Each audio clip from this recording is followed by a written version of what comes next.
Hi there, it's time to use the Wyckoff lens to look into Cronos again, and if you're new to my sessions, these are the 3 key things that I'll cover during the session.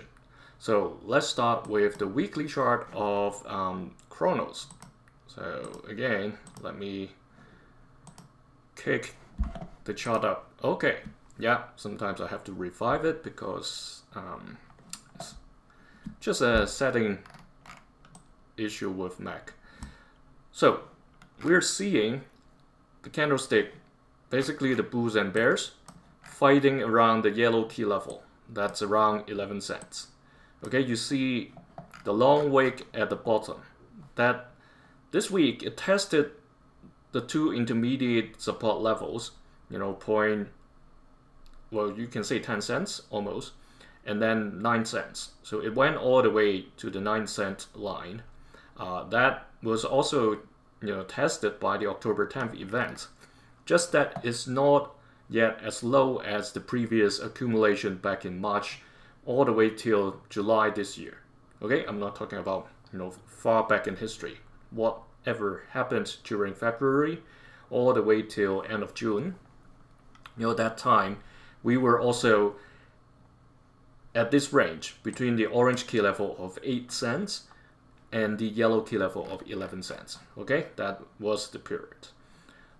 Obviously, previously there were other periods that's also gone to similar level or even lower. Okay, it went to as low as the red level at one point in November 2024, and then obviously the 2002-2003 hibernation period was even lower.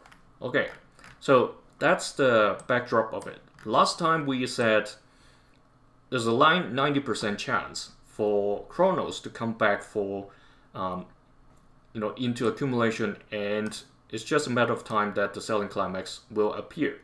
So I can say this has pretty much confirmed that Cronos has re-entered accumulation. So I can take away the percentage, but just to be mindful that we haven't seen the selling climax yet.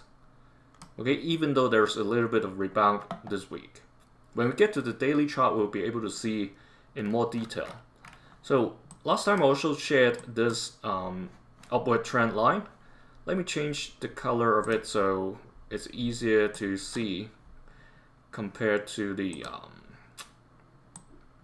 white dash line. Alright, so this green dash line trending upwards. So some people would like to use the wicks. It's up to you. I prefer to use the closing price, meaning the tail of the candles, because that's where the bulls successfully defended the level. So this trend line, currently we're still sitting above it.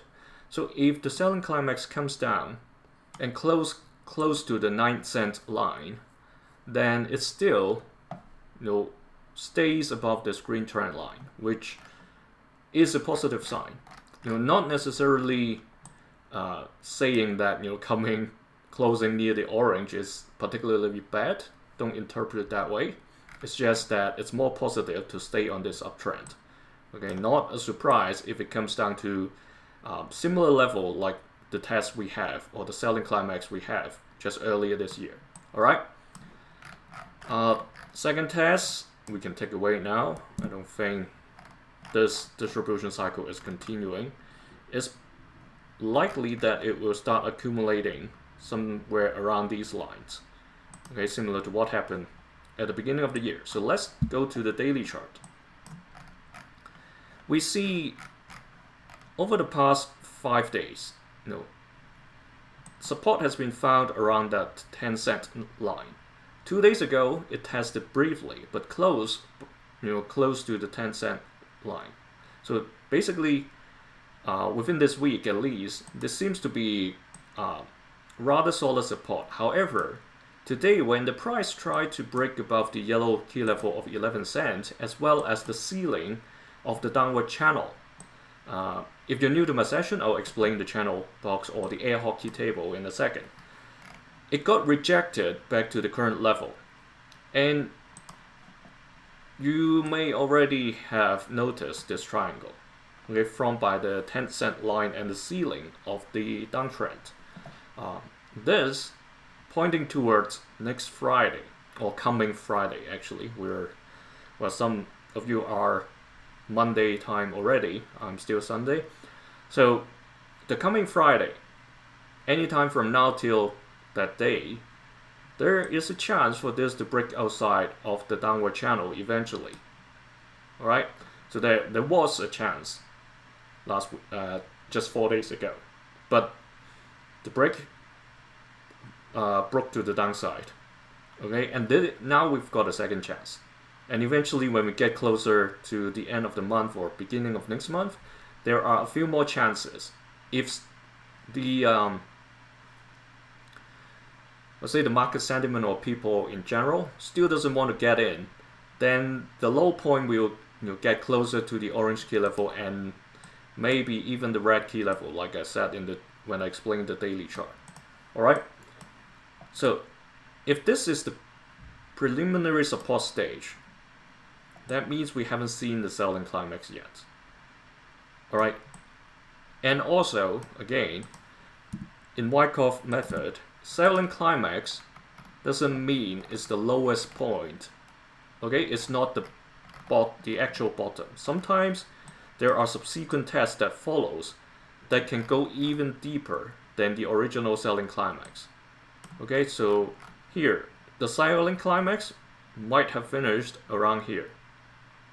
Might have landed at this spot, and then the automatic rally appeared. But then there were subsequent tests that has gone lower, and then there was a spring before the actual pump.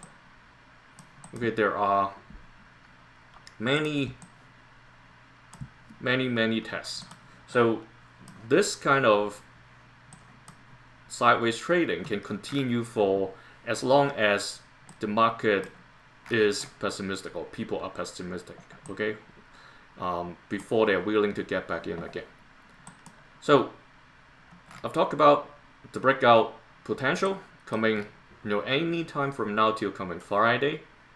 If it still got rejected from the ceiling of this downtrend and edge along this ceiling, like what it did since November 10th, for almost 2 weeks now, it has been trading close to the ceiling, which is again a slightly positive compared to what happened after the October 10th.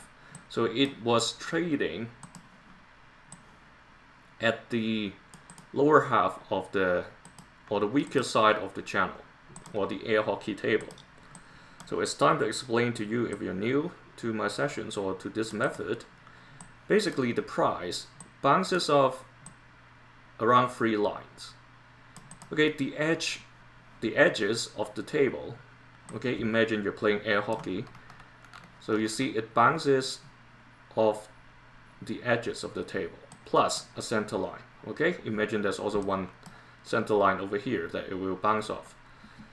So that's how we can visualize what actually the trend is, and when potentially are the breakout time points, because at certain key levels there are stronger buying power because people in the past got in from those levels. That's why those levels become support or resistance once the price go above or below those lines.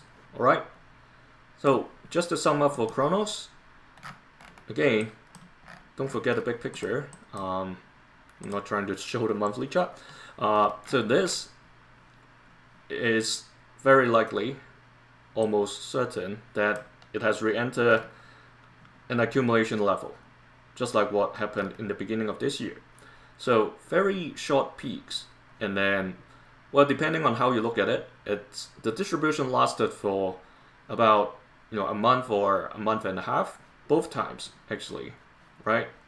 A bit over 4 weeks over here, and here probably around 7 to 8 weeks. and then the decline started.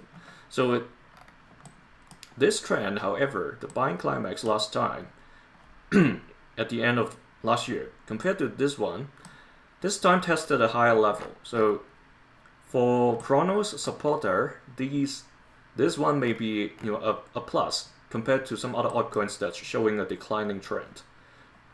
So just keep an eye on this one to see whether the trend will continue. If it does, it's a good news. All right. I noticed for some exchange-related currencies, they exhibited this kind of behavior, but also be careful that it may be because of their identity as an exchange. That's why when there's a surge in other cryptos prices or trading activities, it tends to bring up the exchange related crypto even more than what they actually are. It's not a bad sign, right? So thanks for joining me.